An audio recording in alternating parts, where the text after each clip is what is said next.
Hey, what's up guys, Rev here. You know, in this day and age, we witness a lot of brain rot. And this brain rot is most visible on the internet.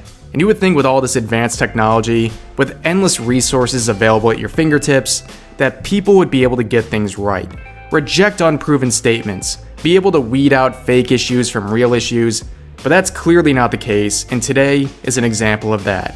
Today we'll talk about an article posted by Vice yesterday. Now, when I was growing up, many people thought of Vice as the cool news source, more independent than your typical CNN or Fox conglomerates. I remember watching Vice documentaries where they had reporters risking their lives going into war zones, infiltrating drug cartels, sharing unpopular but sometimes dangerous opinions in the pursuit of truth, and so on. But nowadays, they've fallen off. They honestly have become BuzzFeed 2.0, spending all of their time appealing to the loudest minority of cancel culture proponents. It's literally their identity at this point, and it's sad to see. And this time, Vice is joining in on one of the most tired debates on the internet, and that debate relates to how the anime and manga industry victimizes real, living, breathing children with their fictional content. So here's the title of today's banger: Why Japan Can't Bring Itself to Ban Sexual Depictions of Children in Manga. The country banned child abuse images, but the same restrictions don't apply to pornographic manga and anime depicting children. So it doesn't take much thought to see the narrative they're trying to spin here, but let's read the first paragraph of the article in case it's not clear. The comics feature young girls engaged in sexual acts, often with exaggerated body parts but facial features that look like those of children. A growing number of countries have banned them, considering such depictions as exploitation of minors even if they are fictitious. So what they're saying is that anime and manga depicts characters that look like real-life children, especially in their facial features. So at the top of this article, they post this image. This is what they're pushing as child exploitation, what they consider realistic, what they consider pornographic content that is harmful to real children. Does anyone look at Madoka and think this looks like a real-life child? If you think that looks like a real-life child, you either need to get your damn eyes checked, or you have some form of schizophrenia. And what exactly is sexual about a fully clothed anime girl? She's literally just there. If you think that's sexual, you're the one with the problems. Next up, the article discusses how this relates to freedom of speech, where in Japan, censorship of this content has been met with fierce resistance.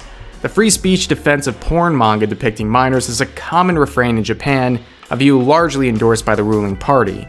Though Japan prohibited the possession of child abuse material in 2014, the last of 38 member countries of the Organization for Economic Cooperation and Development to do so, it stopped short of extending restrictions to manga and anime.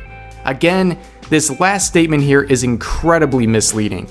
They act like stopping short of banning pornographic content in manga and anime is some outlandish outcome. But in reality, besides a few outliers like Australia, for example, the vast majority of countries allow such content. The reason this type of content persists is quite simple. Most countries do not consider it a threat to real children.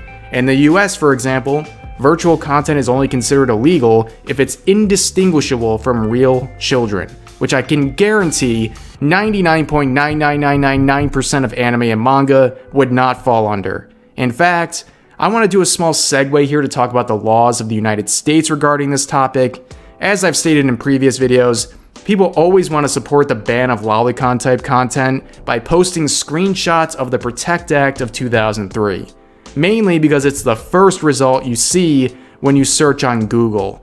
Unfortunately for them, that act was overruled in part. One of those parts had to do with the depictions of virtual, animated, and cartoon-based content. It was overruled because it was unconstitutionally vague, essentially meaning it was too broad in scope and violated First Amendment rights. That part of the Protect Act, relating to anime and manga for our purposes, is garbage. It has no legal value. It means absolutely nothing.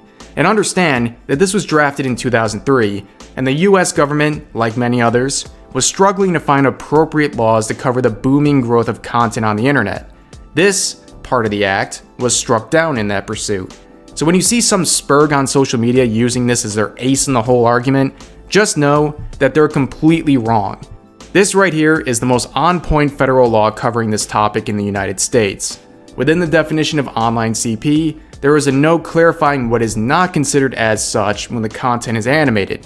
This law includes the term indistinguishable, which is a very key term in the definition. Here's its definition.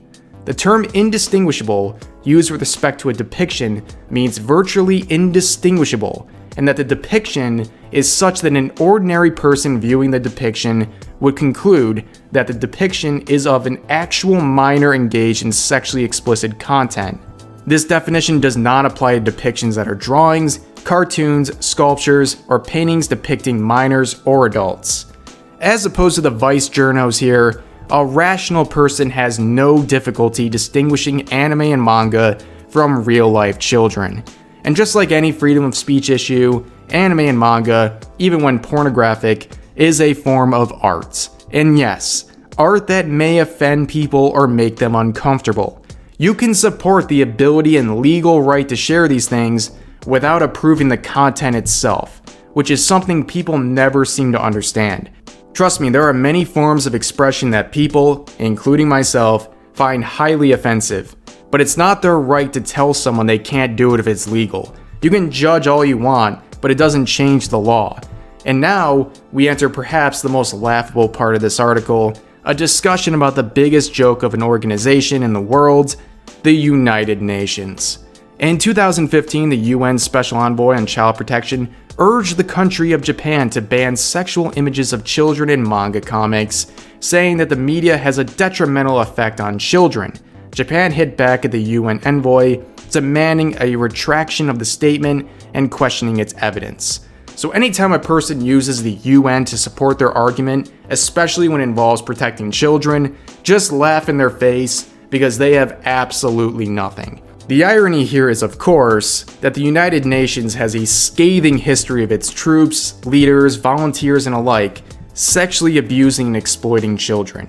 Not that it gets any worse than abusing real children, but keep in mind, this is the UN.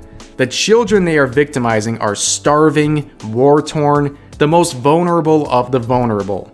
I mean, here's an easy example of UN troops raping starving women and children in exchange for the resources they need to survive.